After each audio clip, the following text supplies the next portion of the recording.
Shalom kasih Kristus. Saya percaya hari ini hidup rohani saudara dan kita semua mengalami perubahan, khususnya dalam memahami janji-janji Tuhan.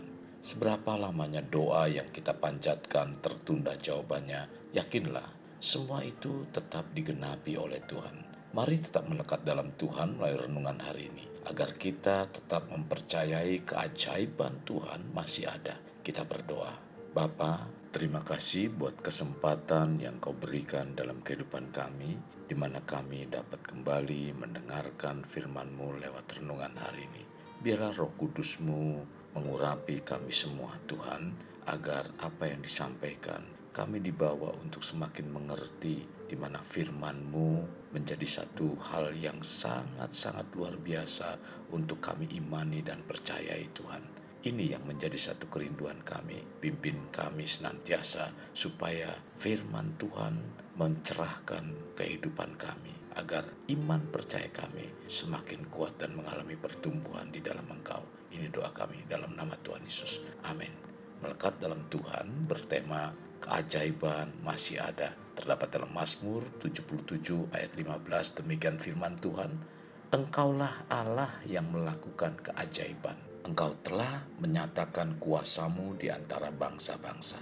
Kekasih Kristus, bila kita melihat konteks Mazmur pasal 77 menunjukkan orang yang mengalami persoalan dan kesulitan besar yang berseru kepada Allah.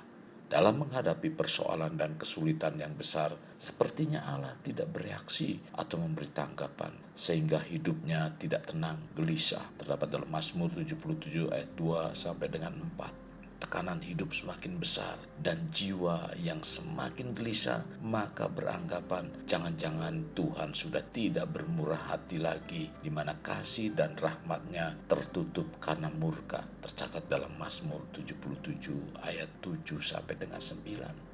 Kehidupan kita di dunia ini memang tidak terlepas dari masalah. Bahkan masalah tersebut bisa muncul setiap hari. Tetapi dari semuanya ini tergantung dari sikap kita dalam menghadapinya. Apakah respon terhadap masalah tersebut negatif atau positif?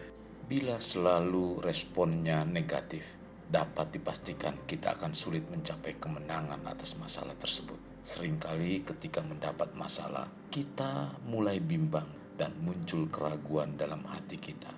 Kekasih Kristus, bila saya renungkan kembali, selama saya mengalami kesulitan-kesulitan dari yang ringan sampai yang besar, sesungguhnya keajaiban tetap ada, bahkan mujizat besar pun tersedia. Tuhan mau kita bergantung penuh kepadanya. Ini berarti kita tidak boleh mengandalkan kekuatan kita sendiri. Kita harus tetap mencari Tuhan dengan kesungguhan hati. Ini berarti setiap masalah yang kita alami tidak boleh mengurangi waktu kita untuk terus bersekutu dengan Tuhan. Kita harus percaya penuh kepada Tuhan. Ini berarti sekalipun kita belum melihat pertolongannya, kita harus yakin sepenuh hati bahwa keajaiban Tuhan masih ada bagi kita. Banyak orang berpikir bahwa keajaiban atau mujizat Tuhan hanya berlaku pada zaman dahulu dan tidak berlaku untuk kehidupan di masa sekarang ini. Tetapi faktanya bahwa keajaiban masih ada dan Tuhan masih melakukan mujizatnya.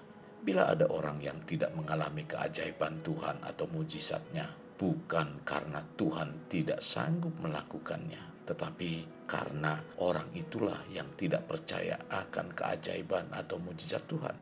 Alkitab dengan tegas menulis, adakah sesuatu apapun yang mustahil untuk Tuhan?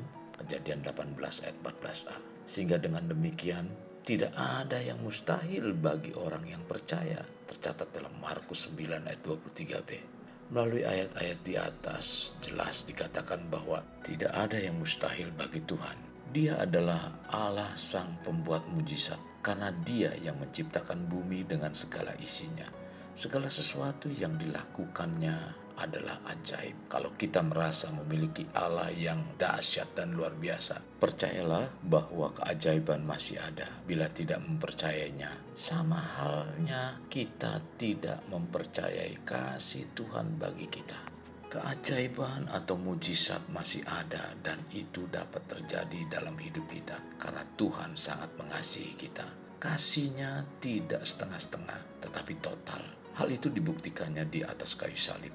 Dia yang tidak berdosa rela menanggung dosa kita supaya kita dibenarkan. Dia rela terkutuk supaya kita berkemenangan. Dalam kitab Roma 8 ayat 38 sampai 39 mengatakan, sebab aku yakin bahwa baik maut maupun hidup, baik malaikat-malaikat maupun pemerintah-pemerintah, baik yang ada sekarang maupun yang akan datang, atau kuasa-kuasa, baik yang di atas maupun yang di bawah, atau sesuatu makhluk lain, tidak akan dapat memisahkan kita dari kasih Allah yang ada di dalam Kristus Yesus Tuhan kita.